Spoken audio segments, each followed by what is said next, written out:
You won't believe what happened to my daughter, just because she walks too slowly. We were simply taking a walk, my disabled daughter and I, when out of nowhere, this woman, who is supposed to help our community, shot her. Shot her. Just because she was walking too slowly. Can you even imagine?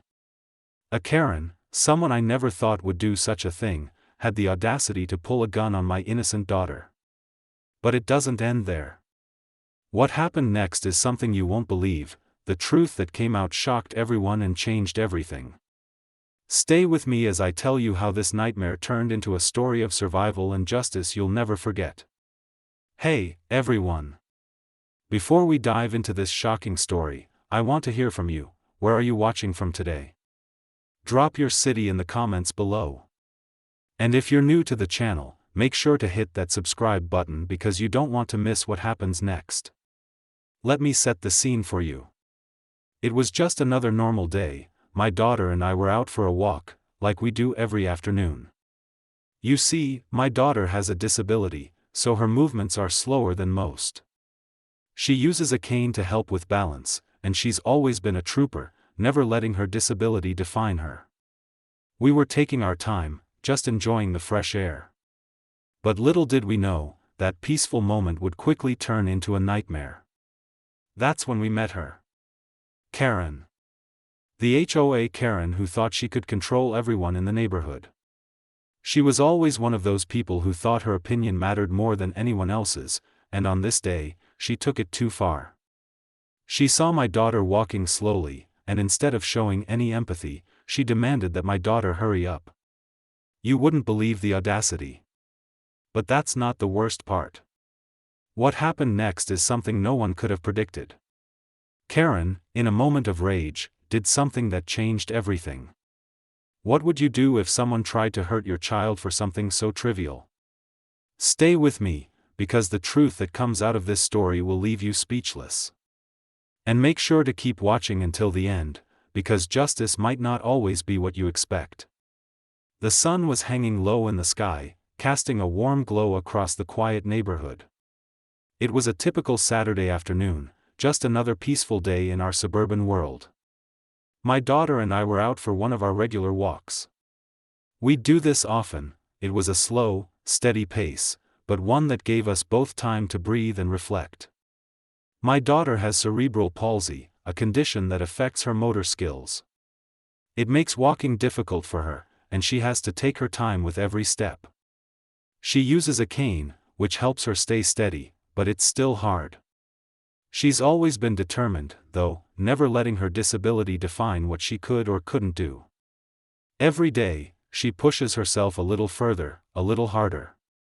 And today was no different. She was just walking at her own pace, like she always does. But little did we know, we were about to run into someone who didn't care about how hard she fought every day. Enter Karen. Karen wasn't just any neighbor, she was the self-appointed queen of the HOA, Homeowners Association. You've probably met someone like her.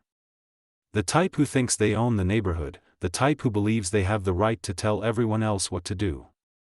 She had a way of throwing her weight around, looking down on anyone she deemed beneath her. If she wasn't in charge, it didn't feel right to her. She wasn't shy about letting us all know she was in charge. We didn't have a direct run-in with her often, but when we did, it was always uncomfortable. She'd give you that fake, over-friendly smile, but there was always something unsettling about her. Maybe it was her tone or the way she spoke, as if she was always judging everyone's actions. In the past, I'd seen her making snide remarks to others in the neighborhood, but I never imagined that one day she'd set her sights on us. On this day, Karen had been watching us as we walked. We hadn't noticed her at first, but soon enough, we heard the sound of heels clicking on the pavement behind us. "Excuse me, young lady," Karen called out, her voice sharp and commanding. My daughter and I turned around. Karen stood there, arms crossed, a frown etched across her face. Her expression looked as if we were somehow inconveniencing her, as if we were doing something wrong. I could see the annoyance on her face, and it didn't take long for me to realize what was happening. My daughter, taking each step slowly, had drawn Karen's attention. She was taking her time, she always did, but that didn't seem to sit well with Karen.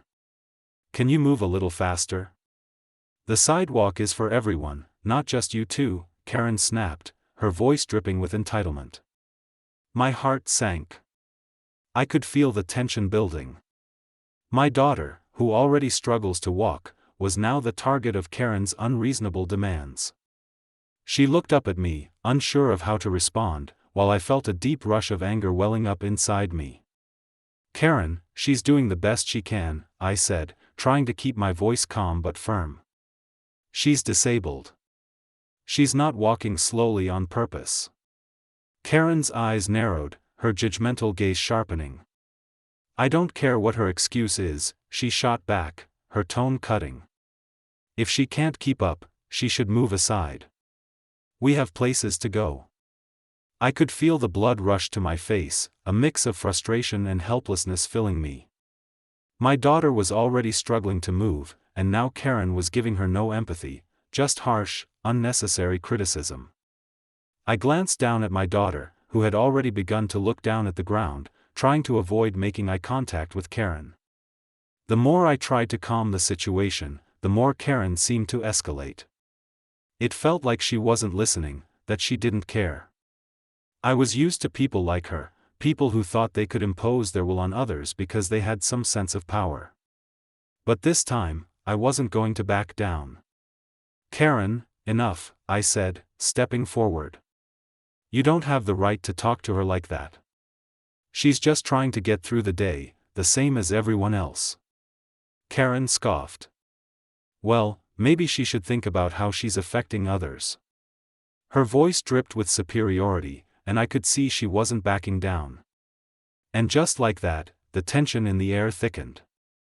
There was no way she was going to let us go without making her point clear, without exercising her imagined authority.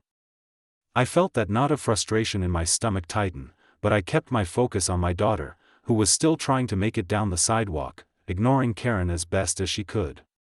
But then, something shifted. Karen, in a fit of impatience, crossed a line that would change everything.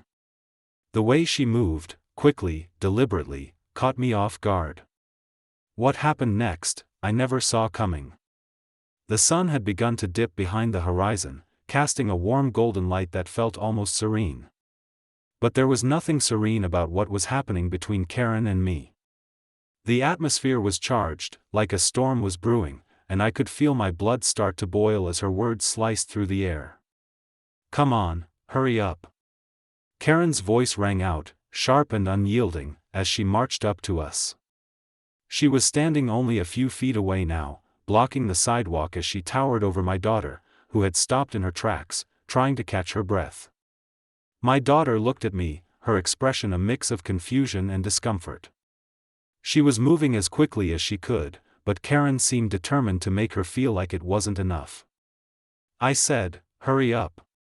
Karen repeated, her words dragging through the air like nails on a chalkboard. It took everything I had not to snap. I could feel the weight of my daughter's disability pressing down on me, like the world was watching, waiting for me to act. But I couldn't let this woman dictate the pace of our lives, not like this. My daughter was already struggling, trying to push through every step, and now here was Karen, judging her for something that was out of her control. "Karen, she's doing her best," I said, my voice firm, though there was a tremor of frustration underneath.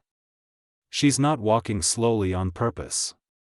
But Karen wasn't listening.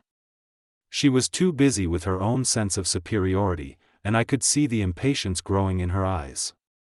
The more I spoke, the less she seemed to care. She shifted her weight, crossing her arms in front of her chest like a wall, and leaned in closer, as if to make her point more forcefully. "It's not that hard," Karen sneered. "She should be able to walk faster. The rest of us are trying to get by, and you're holding everyone up." The word stung, not just because of what she was saying, but because of the way she was saying it. As if my daughter were somehow a burden.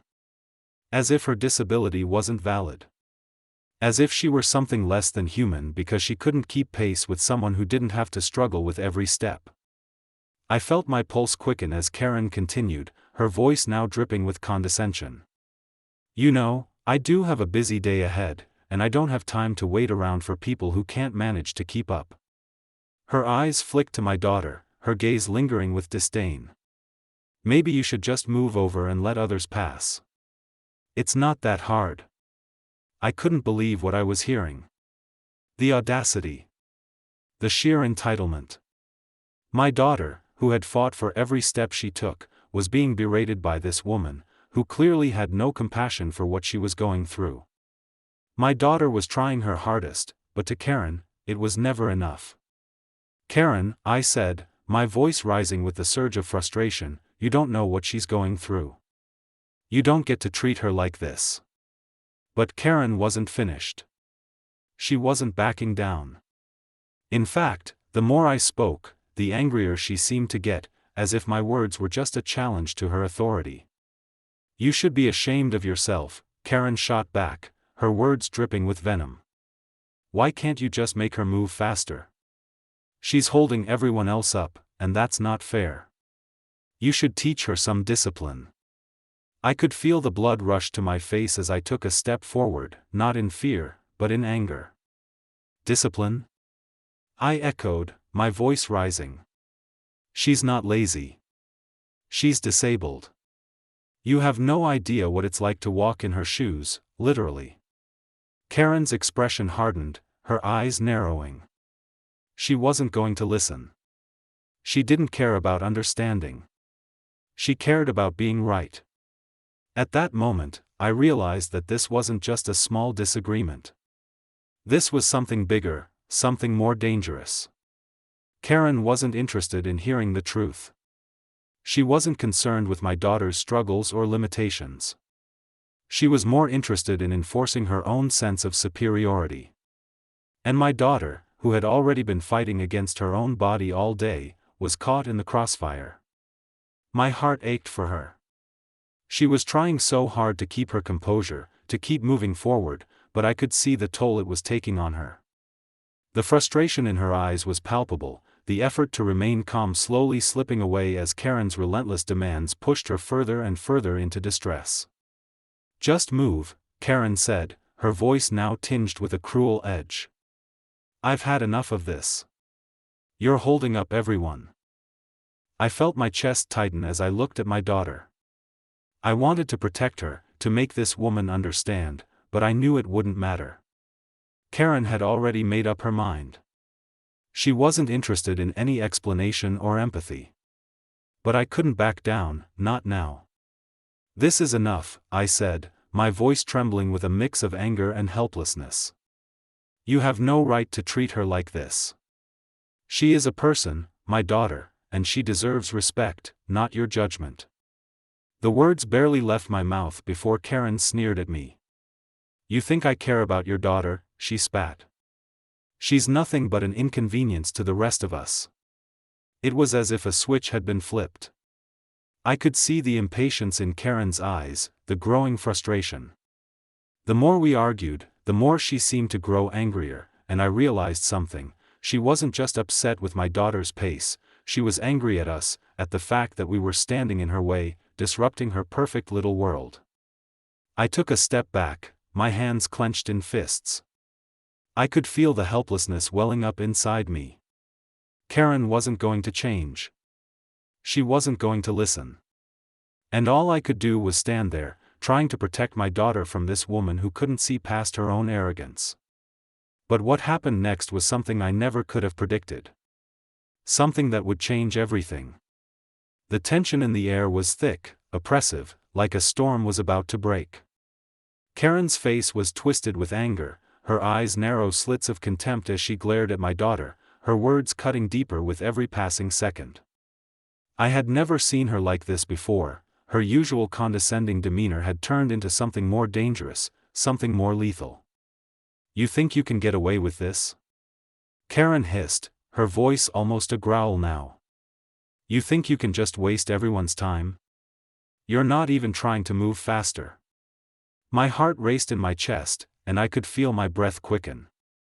My daughter's cane tapped nervously on the pavement as she shifted uncomfortably, looking from me to Karen, trying to make sense of what was happening. Her face was pale, her hands trembling slightly as she clutched the cane for support, but she said nothing. She didn't need to. The fear was in her eyes, and I could feel the weight of it pressing down on me, too. "Karen, stop," I said, my voice more firm than I felt. "You don't have to do this. Just leave us alone." But Karen wasn't listening. She was beyond reasoning now. I saw the way her hand clenched into a fist at her side, her entire body tense with anger. Then, in a swift motion, her hand darted to the side of her waist. My eyes went wide. My heart stopped. She was pulling out a gun. It was like time slowed down. Everything around me seemed to blur as the world focused on the weapon she was drawing, the cold, shiny metal gleaming in the last slivers of daylight. I wanted to shout, to run, to do something, anything, but my body was frozen in disbelief. "Karen, what are you doing?" I yelled, my voice cracking with a mix of fear and outrage. But Karen was no longer listening. The gun was pointed directly at my daughter now, the barrel aimed straight at her fragile frame. My breath caught in my throat as I watched her hand tremble, her fingers tightening around the grip, her eyes wild with fury. There was a brief, terrifying silence as the whole world seemed to hold its breath.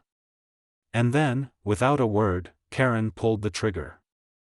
The sound was deafening, a sharp crack that seemed to reverberate in the air like an explosion. My ears rang, and for a split second, I thought I'd imagined it. It couldn't be real. But then I saw it. My daughter collapsed to the ground. "No!" I screamed, my legs moving before my mind could catch up. I rushed to her side, dropping to my knees beside her, my hands shaking as I pulled her into my arms. The world around me was chaos. People screamed in the distance, running toward us, but it all felt so far away. The noise was muffled, as if I was underwater. My daughter was still, too still, her body limp in my arms, her face pale and drenched in sweat. "Sweetheart, please, please, wake up," I begged, my voice desperate as I gently shook her. But she didn't respond. The panic surged in my chest like a tidal wave, drowning me in fear. I checked her pulse, and for a moment, it felt like the world was holding its breath. But then I felt it, weak, fluttering, but still there. I exhaled in relief, though it was short-lived. The blood, there was so much blood. It was trickling from her side where the bullet had struck, staining her clothes, and I could see the tears pooling in her eyes. "Don't worry, baby," I whispered, my voice barely audible through the lump in my throat. "We're going to get you help. You're going to be okay." But even as I said the words, I knew how hollow they were. How could I promise her that? How could I promise anything when Karen, this woman, had just shot my daughter in cold blood, over something so insignificant? I looked up, my heart pounding as I realized something even worse. Karen wasn't running. She wasn't even scared. She was just standing there, the gun still in her hand, a twisted satisfaction on her face as she stared at my daughter's limp form. "You shouldn't have made me do that," Karen said, her voice chilling in its calmness. "Maybe now you'll learn how to keep up." My mind couldn't process it. How was she so cold? How could she stand there, like she hadn't just destroyed a life, a family? My eyes burned with tears, but I couldn't let myself break down now, not yet. I heard the distant sound of sirens, but they felt like a lifetime away. I looked back down at my daughter, whose breathing was shallow but steady, her body trembling from shock. Suddenly, a voice shouted from behind us. "Hey, what the hell are you doing?" It was a man, someone I didn't recognize, rushing toward us, looking between Karen and my daughter with shock and disbelief. More people were starting to gather now, murmuring in confusion, but Karen just stood there, unshaken, her grip tightening on the gun. "This is none of your business," she spat, her voice low but dangerous. I didn't even hear the next words. I was too focused on the blood, too focused on my daughter, who was still in my arms, still fighting to hold on. "Please, don't leave me," I whispered to her, my voice trembling. "Don't leave me now. I can't lose you." Everything felt like it was happening in a blur, a nightmare that I couldn't wake up from. The world around me continued to spin, but all I could focus on was my daughter, the pain she was in, and the woman standing over us, with her cold eyes and her cold heart. I wanted to scream, to hurt Karen, to make her feel the pain that she had caused. But my thoughts were too jumbled, too chaotic. Instead, I just held my daughter tighter, praying that help would come, that somehow, she'd make it through. The world had gone silent, the chaos and the noise outside fading into the background as I held my daughter in my arms. The blood continued to pool beneath her, staining my shirt as I rocked her gently, willing her to wake up. Her breathing was shallow, her face pale and slick with sweat. Every breath she took seemed like a small victory, but it wasn't enough to calm the panic rising in my chest. My daughter was hurt. Worse than that, she was shot. And there was nothing I could do to take away the pain. "Please, baby, stay with me. Stay with me," I whispered, my voice shaking. My hands trembled as I pressed them against the wound, but it wasn't enough to stop the bleeding. The blood soaked through her shirt, dark and sticky, and my mind raced with 1,000 thoughts I couldn't process. How could this happen? How could she, Karen, do this to an innocent child? I didn't know if I was shouting for help or if I was just imagining it, but the sounds of distant voices began to grow louder. Neighbors, they were rushing toward us, some of them calling 911, others frozen in disbelief, unsure of how to react. But no one moved to stop Karen. No one tried to intervene. I looked up, my vision blurry from the tears welling in my eyes, to see Karen standing there, still holding the gun, but this time, she wasn't even pointing it at us.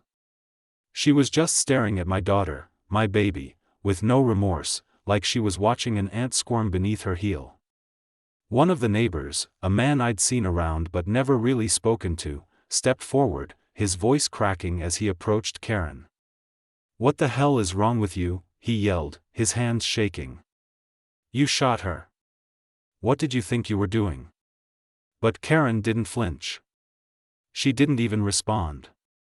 She just stood there, her lips curled into a tight, cold smile. "She was taking too long," she said, her voice eerily calm.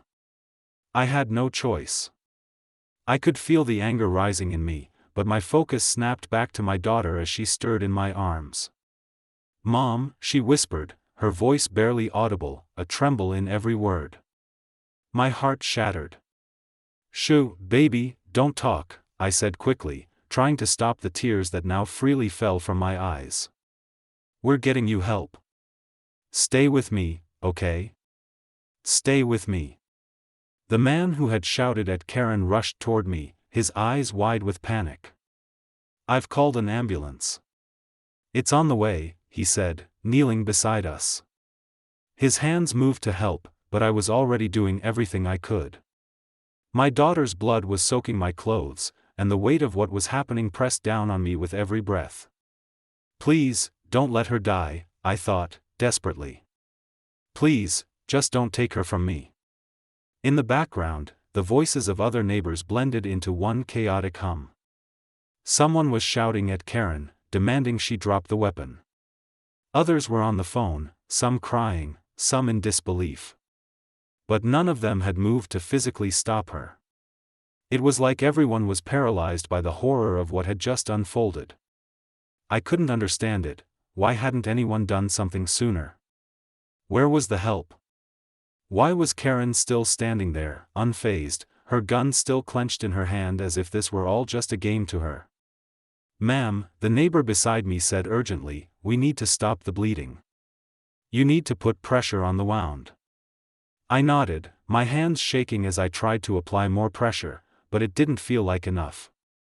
The blood kept flowing, too much, too fast. My mind raced, each second stretching into eternity. What if the ambulance didn't get here in time?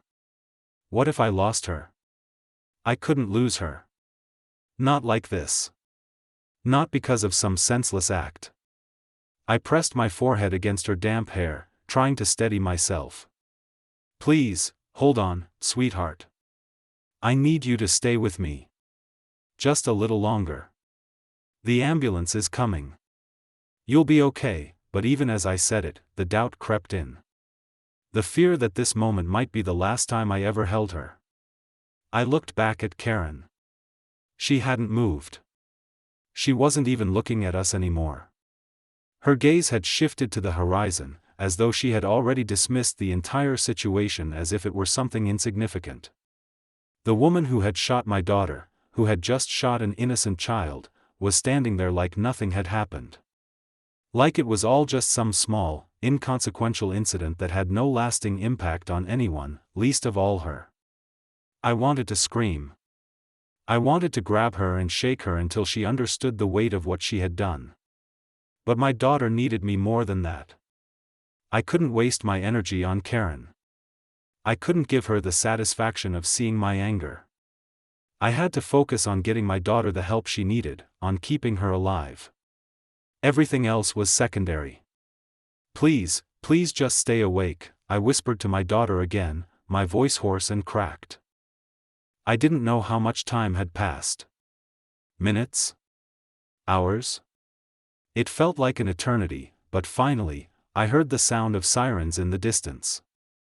The unmistakable wail of the ambulance, getting closer, pulling me out of the fog of fear and despair that had engulfed me. The neighbor who had been helping me stepped back, his face pale as the paramedics arrived. They rushed forward with a sense of urgency, immediately taking charge of the situation. One of them knelt beside me and gently took my daughter from my arms. She's losing a lot of blood.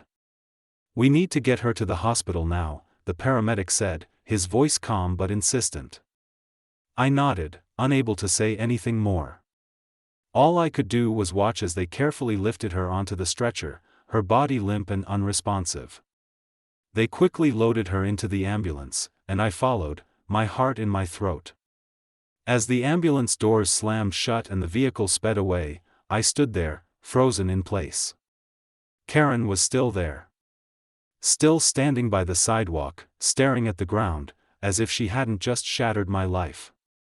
I wanted to run at her, to make her feel every ounce of the fear and pain I had just gone through, to make her understand the hell she had put us through.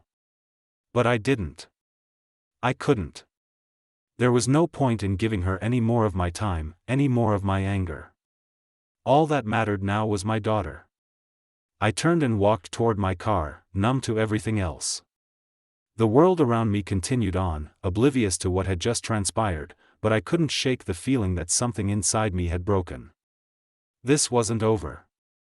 Not by a long shot. The days following the shooting were a blur of hospital rooms, police reports, and the cold, empty feeling of disbelief. My daughter was still in critical condition, her life hanging by a fragile thread. Every time I looked at her, I was reminded of the horror that had been thrust upon us by someone who should have cared about the community, someone who I never imagined would be capable of this kind of violence. But just when I thought I couldn't bear any more, something unexpected happened. Something that would change everything. It was a week after the incident.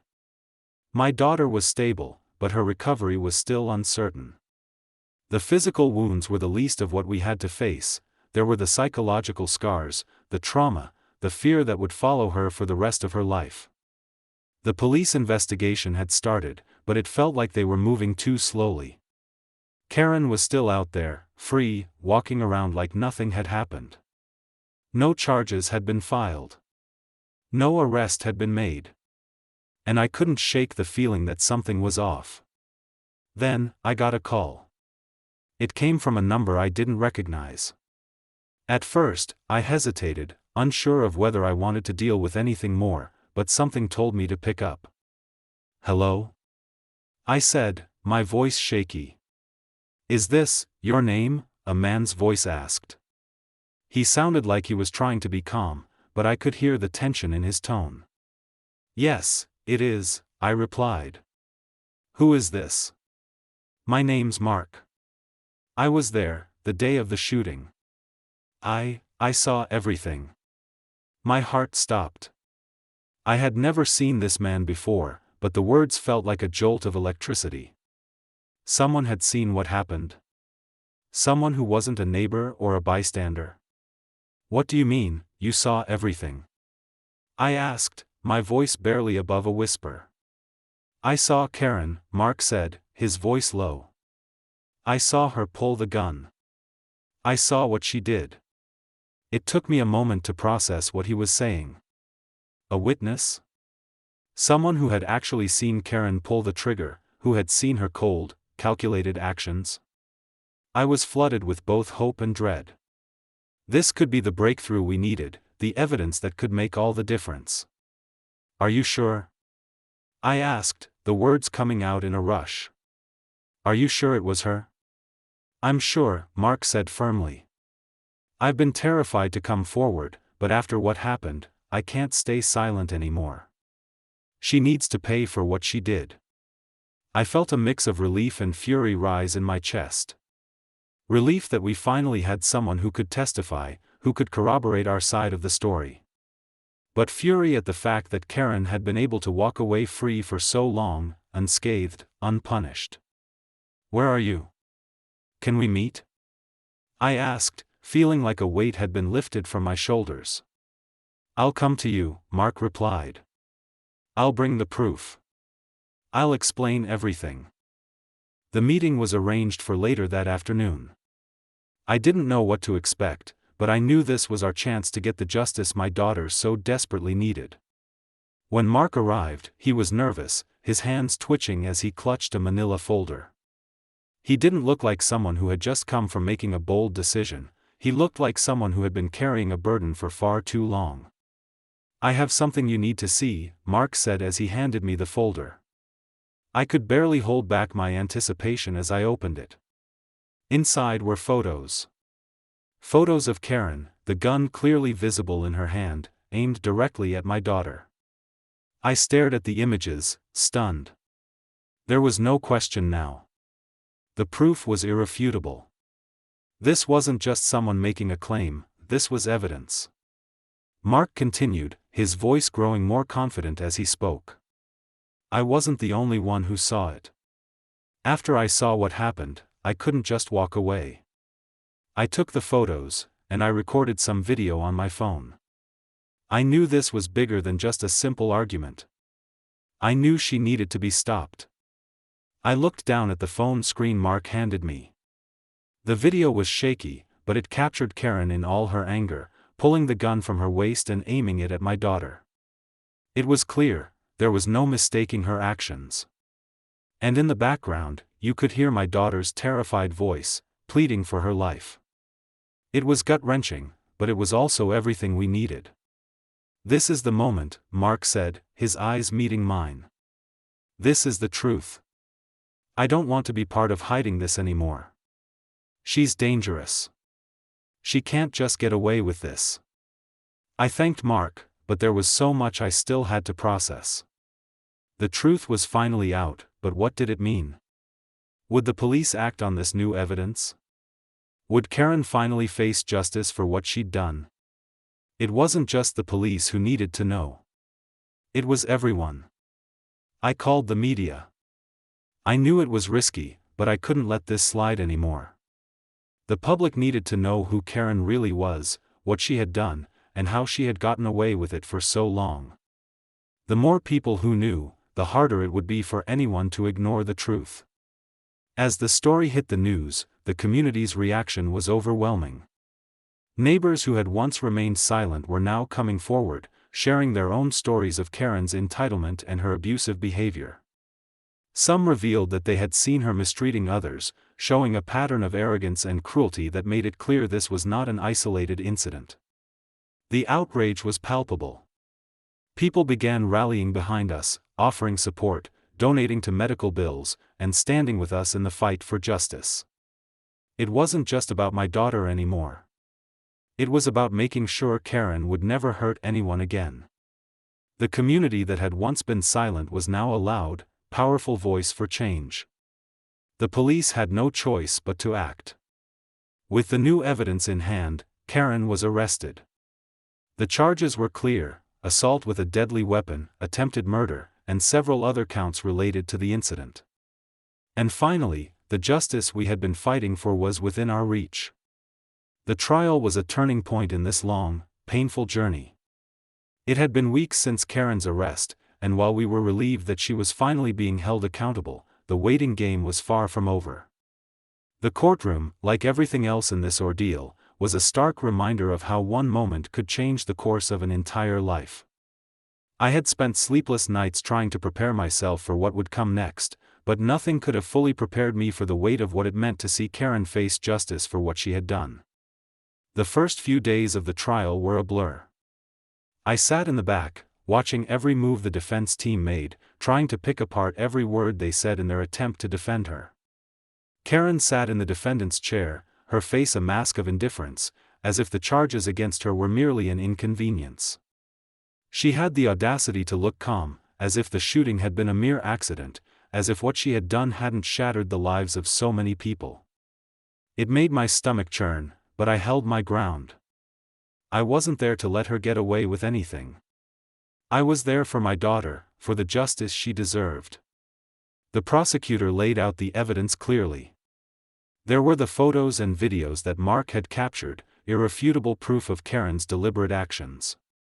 Every second of footage was gut-wrenching to watch. The court could see the terror in my daughter's eyes as Karen raised the gun, the coldness with which she had pulled the trigger. It was impossible to deny what had happened. There was no excuse for it. There was no defense that could explain away the cruelty Karen had inflicted upon us. When the time came for Karen to testify, she did so with a chilling arrogance, attempting to twist the narrative, to make it seem like she had been provoked, that my daughter had somehow deserved it. The courtroom was quiet as she spoke, her words carefully chosen, but her tone remained that same haughty, detached manner. She was trying to portray herself as a victim in all of this. But no one bought it. Not for a second. The jury deliberated for what felt like hours, but in the end, it wasn't a surprise. Karen was convicted on multiple counts: aggravated assault, attempted murder, and reckless endangerment. The moment the verdict was read, a wave of relief washed over me, but it was bittersweet. This wasn't the victory I had hoped for. It wasn't a victory that could undo the pain she had caused. But it was justice. And that was something I could hold on to. The next few weeks passed in a haze of emotions. The trial was over, but the scars remained. My daughter was recovering physically, but the emotional toll was far greater than any of us had expected.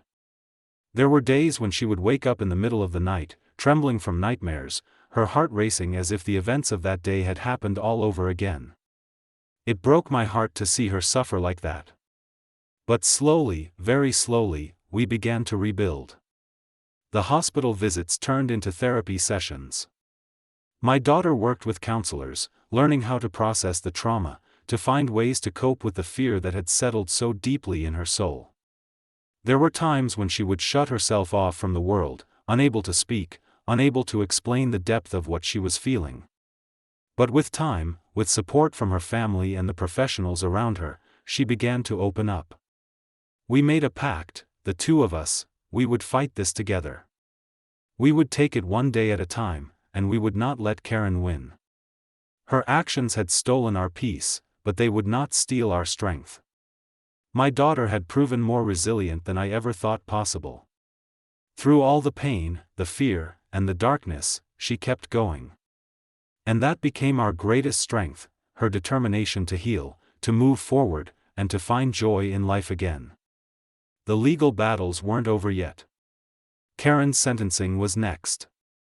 She faced a lengthy prison sentence, but that wasn't enough. Nothing would ever truly be enough for what she had done, but seeing her behind bars, knowing she could no longer hurt anyone else, brought a sense of finality to the ordeal. There was no more running from the consequences of her actions. And even though we could never erase the damage, knowing she would face the punishment she deserved gave us a sense of closure. Reflecting on everything that had happened, I couldn't help but think about how far we had come. There had been moments when I thought we wouldn't make it through, moments when I felt like I couldn't breathe because the weight of the trauma was too much. But through it all, my daughter had been my guiding light. Her courage, her ability to rise above the fear, had been the thing that kept me going when I thought I would break. In a way, her strength had been a beacon, not just for our family, but for everyone who had supported us. The community rallied around us in ways I never imagined possible. Neighbors who had once been distant now reached out, offering words of encouragement, helping with everything from meals to medical expenses. The support we received was overwhelming. And even more than that, my daughter's bravery inspired others. The messages we received from strangers, people who had gone through their own traumas, told us how much our story had helped them find their own strength. My daughter, who had been the victim, had become a source of hope for others. Now, as I look back on everything, I realize how important it is to share these stories, to speak out, to never stay silent when something is wrong. This isn't just about one woman's actions, it's about everyone who has ever been silenced, everyone who has ever been hurt and made to feel like they don't matter. My daughter's voice was never silenced. And now, we will make sure that hers, and everyone else's, continues to be heard. If you've been moved by this story, if you've ever felt like your voice didn't matter, I want to hear from you. Comment below and share your thoughts. How has this story impacted you? And if you want to see more stories like this, make sure to subscribe to the channel. Join us as we continue to fight for justice and healing. We all have the power to stand up, speak out, and make a difference. Together, we can make sure that no one's story is ever forgotten.